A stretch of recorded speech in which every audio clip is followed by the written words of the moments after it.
What's the rush? This was Senate President Tito Soto's question to House panel on Constitutional Amendments Chairperson Alfredo Garbin. In a hearing, Garbin claimed the committee already sits as a Constituent Assembly. So once we propose and start initiating proposed amendment to the Constitution, we are exercising our constituent power. How can this be, asks Soto, when Congress is on break? Citing Article 17 of the Constitution, Senator Panfilo Lacson says convening as a CONAS requires the entire Congress, but Garbin won't budge. Yung konsepto nila ng Constituent Assembly, we will come together and convene as a Constituent Assembly. Ipaulit-ulit ko ang sinasabi ng ating Constitution does not provide Article 17, Section 1. If you can find that there is a provision which mandate convening of a Constituent Assembly, lilibre ko kayo lahat. Hong Kong, I'm certain about that.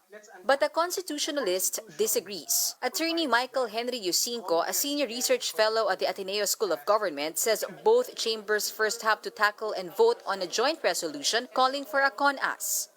By very definition of the word Constituent Assembly, it is comprised of both chambers of Congress. He is mistaken to say that they are already doing the work of a Constituent Assembly, because that goes against the very definition or the very identity of what a Constituent Assembly is.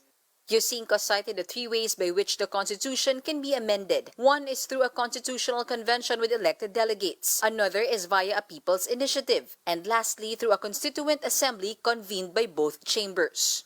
May be proposed by the Congress, okay, upon a vote of 3/4 of all its members or a constitutional convention. Yung first option is yung tinatawag nating Constituent Assembly. Okay? So that is Congress. It is not the House of Reps, it is not the Senate, it is the Congress. That's why I'm saying what they're doing now is really preparatory work.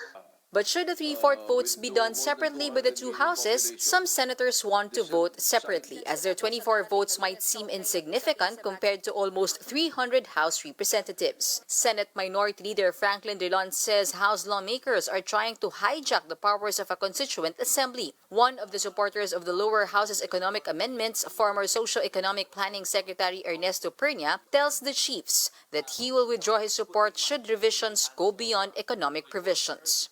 I agree, but there has to be an airtight proviso that there will be no straying into political provisions. House leaders in a manifesto assured that they will only touch economic provisions in the Constitution. Reporting for News 5, Mean Los Baños, we are One News.